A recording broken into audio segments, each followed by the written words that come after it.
Jean-Louis Lewis Hamilton a survolé ce Grand Prix des États-Unis. Alors malgré une petite frayeur au départ, est-ce qu'on peut réellement dire que la Mercedes était supérieure à la Ferrari, quoique Ferrari qui a réalisé le meilleur tour en course? Alors oui, Ferrari réalise le meilleur tour en course avec Vettel, mais attention, avec des pneus tout à fait neufs par rapport à ceux d'Hamilton. La petite frayeur, c'est que simplement Vettel a pris un bon départ, et logiquement, sur l'ensemble des circuits que l'on voit depuis plusieurs années, quand vous prenez un bon départ, ça vous avantage réellement. Or, ça ne l'a pas avantagé vraiment, puisque finalement, au bout de 5 ou 6 tours, Hamilton l'a débordé et est passé irrémédiablement. Donc, pour répondre à votre question, la Mercedes était très nettement au-dessus du lot.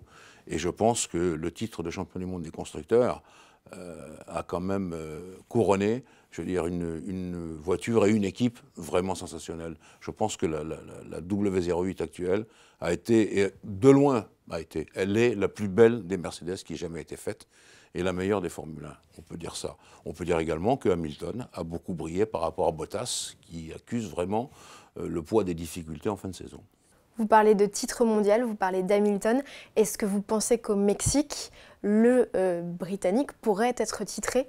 Très franchement, il faut qu'il lui arrive un énorme pépin, parce qu'il doit être dans les 5 premiers pour être titré, malgré la position de Vettel. Même si Vettel gagne et que Hamilton est dans le top 5, il sera champion du monde. Donc, franchement, je ne vois pas comment, à moins d'un gros pépin, ça pourrait lui arriver. Donc, je pense que ça sera au Mexique. Revenons-en quelques instants sur l'ambiance de ce Grand Prix des États-Unis. On a eu un show absolument incroyable de la part des organisateurs, des people en nombre, Usain Bolt, Bill Clinton. Est-ce que c'est ça vers lequel on se dirige? La F1 va être un petit peu comme ça, spectaculaire et va faire le show vraiment? Alors, il y a deux choses que je vois dans ce que vous me dites. Bill Clinton, Usain Bolt, les stars, il y avait également l'acteur américain Woody Harrelson. Ça, pour moi, c'est très bien. Le décorum, l'arrivée des pilotes, pas mal, mais pour ce qui concerne les pom-pom girls, les fumigènes qui étaient un peu maigres, et puis le speaker des matchs de boxe et de catch, franchement, ça ne m'a pas ébloui. Donc, je pense que si on revient à des choses plus normales, vraiment dans le cadre de la F1, pas aussi sèchement que le faisait Bernie Ecclestone avant, mais qu'on trouve un juste milieu, et des pom-pom girls plus florissantes, ça ne serait pas si mal que ça. Il faut qu'on s'oriente vers cette catégorie de spectacle-là au moment du départ. Retour donc sur ce Grand Prix des États-Unis avec une 4e place finalement pour Max Verstappen. Sébastien Vettel et Kimi Räikkönen font respectivement 2 et 3. Est-ce que vous trouvez, Jean-Louis, que la sanction qui a été appliquée au jeune Max est justifiée? Elle est dure, et c'est la 2e fois que ça lui arrive. Depuis le début de sa carrière, moi je vais accuser non pas Max Verstappen, non pas les Marshall, mais le circuit. Ces circuits où il n'y a pas de zone de dégagement en herbe ou en terre ou en gravier ou tout ce que vous voulez, favorisent cette chose-là. Dès qu'il y a du goudron, les pilotes passent au large. Alors, pour en revenir à Max Verstappen, pendant tous les essais et la course, on l'a vu, des garçons empiétaient là-dessus. Donc lui, il empiète aussi pour passer. Tout d'un coup, hop, on sanctionne. C'est là que je vois que le bas blesse. On ne doit pas avoir 2 poids 2 mesures. Ou bien on laisse faire, ou bien on ne laisse pas faire. Mais surtout sur ce genre de circuit, eh bien on essaye de faire que les pilotes n'aillent pas sur cet asphalte, parce que là, après tout est permis. On a bien vu à un moment donné que même pour faire un meilleur temps, un meilleur chrono, en essai, on empiétait complètement sur l'ensemble de la berme de protection pour filer vers le meilleur temps. Ça n'est pas normal. Il faut changer ce truc-là. Bien, c'est noté. Du côté de chez Carlos Sainz, il est arrivé chez Renault. Ça s'est plutôt très bien passé pour le jeune pilote espagnol. Est-ce qu'on est content de son arrivée et de ses résultats chez Renault? Franchement, le papier que je vais sortir dans Autoplus, c'est Renault accélère et il en fait partie. Même si, vous le savez, Carlos Sainz n'est pas un pilote selon mon cœur. Il fait des erreurs et il raconte souvent des blagues. Mais il tombe sur une voiture qui n'est pas si mal que ça.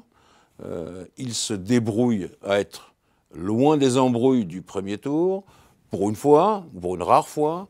Donc voilà, il mène une course normale avec une voiture qui est plutôt homogène, même si on a vu que Hülkenberg lui était en panne très rapidement.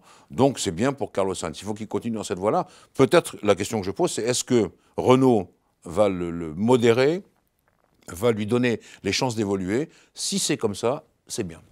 Vous en parliez justement, Nico Hülkenberg et aussi Daniel Ricciardo, victime de problèmes moteurs sur leur tout nouveau bloc Renault. Est-ce qu'il faut s'en inquiéter, Jean-Louis? Écoutez, je ne sais pas. Le nouveau bloc Renault, c'est le spécification G. Il y en avait assez peu dans le lot, il y en avait 3 seulement. Je ne crois pas que Ricciardo en ait eu un d'ailleurs. Mais bref, de toute façon, c'est des moteurs qui tombent en panne. Et ça, on ne peut plus se le permettre. L'an prochain encore, il va falloir évoluer vers la fiabilité parce que Mercedes et sans doute Ferrari seront encore mieux. Donc il faut absolument que sur ce plan-là, Renault accélère, mais je crois qu'ils sont en train de le faire. Ils recrutent, ils continuent de recruter, ils voient des choses très différemment. Je pense qu'à Viry-Châtillon, là où on fait les moteurs Renault, tout est en place pour la saison déjà 2018, donc je fais confiance. On n'avait finalement pas 3 pilotes français sur ce Grand Prix des États-Unis, seulement 2, Romain Grosjean et Esteban Ocon. Esteban qui s'est plutôt bien débrouillé et qui est encore une nouvelle fois devant son équipier au résultat final. Oui, un Esteban Ocon un peu amoindri par des difficultés physiques, parce qu'il n'était pas très bien portant. Mais ce que j'ai admiré cette fois, en dehors de la vitesse, le talent, les freinages, etc., c'est ses qualités stratégiques. Quand il a été rejoint par Pérez, qui demandait le passage par le truchement de l'équipe a envoyé Pérez dans ses buts. Pérez qui est très fort sur la gestion des pneus et qui l'a forcé pour rejoindre Ocon. Et là, l'équipe a été sèche et elle a dit à Pérez, non, tu forces la mécanique, tu forces tes pneus, après ça va mal tourner. Et puis ensuite, eh bien, il y a des pilotes qui sont revenus sur Ocon, il a tenu le coup, on s'est dit, tiens, il va se faire avaler. Pas du tout, il avait tellement bien géré ses pneus, bien qu'il a été au bout et qu'il a conservé sa place. Je trouve que là, je le répète, il a montré une autre facette de son talent qui fait de lui un grand futur pilote. Sur ce plateau du Grand Prix des États-Unis, il y avait un rookie, Brandon Hartley, qui était dans le baquet d'une Toro Rosso. Il réalise un Grand Prix sans vague, il termine. C'est plutôt encourageant, Jean-Louis, ou pas du tout? C'est encourageant parce qu'il découvre la Formule 1 et il n'a pas fait de bêtises. Mais je regarde que son équipier d'un jour, lui aussi, Kvyat, qui n'a pas piloté depuis quelques kilomètres en Formule 1, s'est mieux débrouillé. Et je me demande, je pose la question, peut-être que ça ne va pas plaire à tout le monde, mais est-ce que c'est le niveau de la F1 qui est très élevé par rapport au niveau du championnat du monde d'endurance? Parce que Hartley, quand même, c'est l'un des leaders de l'équipe Porsche, qui est la meilleure voiture en endurance. Et on voit qu'en Formule 1, il a eu de la peine. Mais je le répète, il n'a pas fait de faute du week-end. Donc, s'il peut continuer à apprendre, peut-être qu'il fera encore mieux. Mais pour l'instant, statu quo pour moi.